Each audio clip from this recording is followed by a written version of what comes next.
Pada suatu hari, ada seorang pengasuh anak yang bernama Anna yang sedang bekerja di rumah majikannya. Orang tua sang anak tersebut sedang pergi untuk menikmati makan malam dan berkencan menonton bioskop. Sementara Anna menjaga sampai anak mereka terlelap. Setelah anak yang diasuhnya tidur, dia pergi ke kamar sebelah untuk menonton TV. Namun merasa terganggu akan patung badut yang ada di ruangan tersebut. Anna lalu menelpon majikannya dan bertanya jika ia boleh pindah ke kamar yang lain untuk menonton TV, karena patung badut itu membuatnya merinding. Sang ayah berteriak, "Ambil anakku, segera bawa keluar dan telepon polisi." Anna kebingungan, tapi ia tetap melakukan apa yang disuruh. Lalu ia menelpon sang ayah lagi untuk bertanya apa yang terjadi. Si ayah lalu menjawab, "Karena kita tidak punya patung badut di rumah." Dan tentu saja cerita tadi hanyalah karangan. Jika Anda ingin mendengar cerita horor yang benar-benar terjadi, berikut ini 10 kisah nyata jauh lebih horor daripada film. Yang pertama adalah kanibal Jerman. Di Indonesia ada yang namanya Sumanto. Di Jerman namanya Armin Mewis.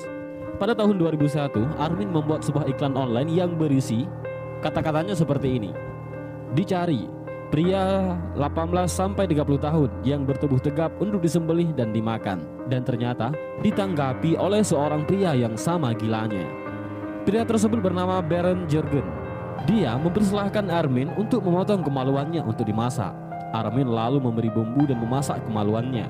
Dia juga berbagi makanannya kepada Bernd yang sudah bersimbah darah. Rupanya kemaluan tersebut terlalu alot, jadi mereka menggorengnya lagi dengan garam, merica, anggur, bawang putih, dan sebahagian lemak brandy. Setelahnya Armin mencium brandy sebelum akhirnya menusuk tenggorokannya sampai ia mati. Tubuhnya digantung pada penggait daging dan pelan-pelan dimakan oleh Armin selama 10 bulan. Tulangnya di blender untuk digunakan sebagai tepung. Yang kedua adalah The Doodler.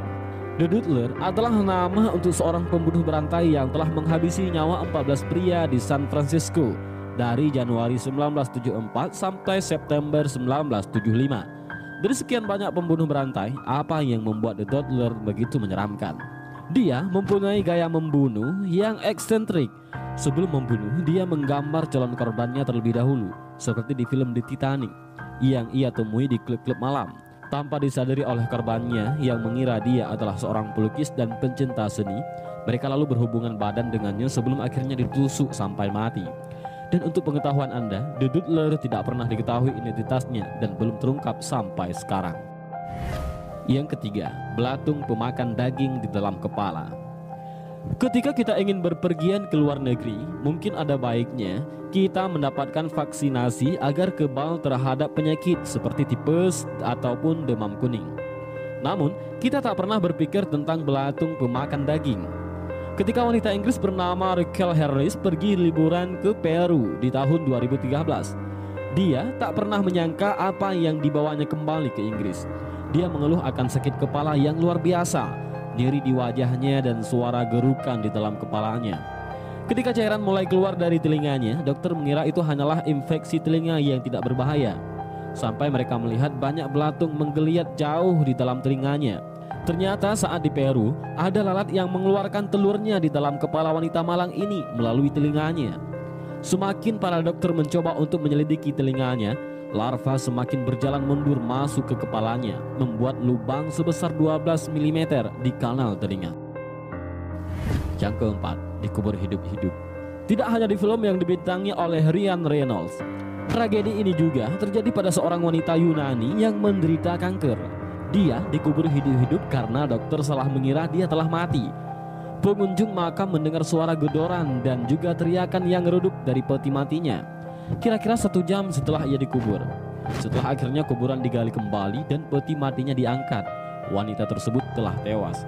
Ini tidak terjadi di abad pertengahan, melainkan di bulan September 2014.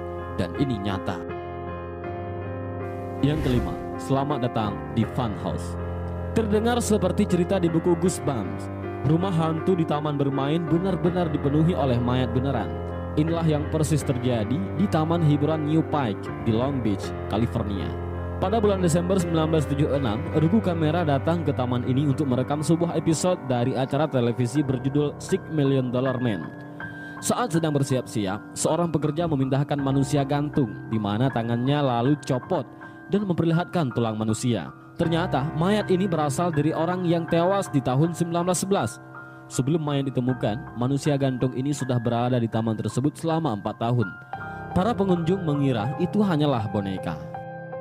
Yang keenam adalah rumah paling berhantu di Amerika. Kisah horor ini berawal dari kedatangan Charles White, istrinya Linda, dan pembantunya Essie ke sebuah mansion megah di Pennsylvania. Pernikahan Charles dan Linda menjadi retak dan hancur ketika Linda memergoki Charles sedang berselingkuh dengan Essie pada musim dingin tahun 1871. Linda marah dan langsung menusuk Charles dan memotong tubuh Essie. Namun, ini hanyalah permulaan. Di tahun 1900 datanglah Dr. Aldous yang meninggali rumah tersebut. Dia menyebabkan sebuah ledakan yang memecahkan semua jendela dan menarik kedatangan polisi. Saat polisi menggeledah rumahnya, mereka menemukan eksperimen mengerikan di mana sang dokter mencoba menghidupkan kembali kepala wanita-wanita muda yang tewas. Yang ketujuh, Elisa Lam. Tragedi ini terjadi di bulan Februari 2013. Mahasiswi 21 tahun bernama Elisa Lam ditemukan mengambang di tangki penyimpanan air di atap Hotel Cecil, Los Angeles. Jasadnya baru ditemukan oleh staf setelah banyak tamu hotel yang mengeluh bahwa air keran ataupun untuk minum rasanya aneh. Saya ulangi, mereka minum air dari tangki penyimpanan air di mana jasad Elisa Lam ditemukan. Tidak ada tanda-tanda trauma di tubuh Elisa. Dia juga tidak berpengaruh obat-obatan ataupun alkohol sehingga penyebab kematian tersebut diyakini karena tenggelam. Pertanyaannya, bagaimana Elisa bisa mendapatkan akses ke atap di mana banyak alarm dipasang dan pintu untuk menuju atap dikunci? Lalu, bagaimana juga Elisa dapat membuka tutup tangki yang berat itu seorang diri? Masuk dan lalu menutup lagi tutup tangkinya tersebut. Tapi, yang paling bikin bergidi adalah saat-saat terakhir sebelum Elisa tewas. Anda harus menonton videonya. Dan inilah sedikit videonya. Yang ke-8 adalah telepon dari akhirat. Pada tanggal 12 September 2008, dua buah kereta api saling bertabrakan di Los Angeles menewaskan 25 orang. Salah satu penumpang yang tewas bernama Charles Epic yang sedang pergi menuju Los Angeles untuk wawancara pekerjaan. Dia sangat berharap bisa mendapatkan pekerjaan ini agar dapat menikahi tunangannya, Andrea Katz, yang tinggal di California. Setelah kecelakaan naas itu terjadi, telepon genggam Charles membuat sambungan telepon berkali-kali ke tunangannya, adiknya, ibu tiri, dan juga kakaknya. Namun tiap diangkat mereka tidak mendengar apa-apa, dan ketika ditelepon balik ternyata telepon genggamannya mati. Keluarga Charles hanya bisa berharap bahwa Charles selamat dan mencoba menelpon mereka untuk memberi kabar. Ketika regu penyelamat melecak sinyal telepon dari Charles, mereka menemukan tubuh Charles di bawah reruntuhan kereta. Setelah investigasi, mereka menyimpulkan bahwa Charles tewas seketika ketika tabrakan terjadi dan dia tak mungkin bisa menelpon. Dan ngomong-ngomong, mereka tak pernah menemukan telepon genggamannya. Yang ke-9, Dyatlov Pass Incident. Pada tahun 1959, sebuah kelompok pendaki gunung berkebangsaan Rusia tiba-tiba menghilang saat sedang mendaki. Saat tenda mereka ditemukan, tim penyelamat syok dan tidak percaya dengan apa yang mereka lihat. Mayat para pendaki sudah bergelimpangan di tanah dengan pakaian yang minim, yaitu di gunung salju saat musim dingin. Tenda-tenda tersebut robek dan jasad mereka berwarna oranye dengan luka dalam yang setara dengan kecelakaan mobil. Lebih anehnya, tidak ada tanda-tanda perlawanan meski tubuh mereka ditemukan dalam keadaan tenggorokannya dan tulang rusuknya patah. Bahkan seorang wanita ditemukan tanpa mata, lidah, dan beberapa bahagian dari wajahnya. Dan yang ke-10, mayat di bawah ranjang. Mayat ataupun hantu di bawah ranjang sudah sangat umum di film-film horor. Bahkan banyak orang pun suka parno sendiri dan takut melihat ada apa di bawah ranjang saat tengah malam, meskipun sebenarnya tidak pernah ada apa-apa. Kecuali di kamar hotel, terutama di Amerika. Mayat-mayat banyak ditemukan di bawah ranjang hotel di seluruh Amerika, seperti Florida, California, Los Angeles, Atlantic City, dan New Jersey. Satu kasus yang rada mengerikan terjadi di tahun 2003. Seorang tamu mencium bau aneh di kamarnya di Motel Capri. Meski jendela sudah dibuka selama 3 hari berturut-turut dan tentu saja kamarnya telah diberi minyak wangi, bau aneh tersebut tetap tidak. Setelah tamu check out, staf hotel segera mulai membersihkan kamarnya, di mana mereka menemukan mayat pria yang sudah membusuk di bawah ranjang kamar tersebut.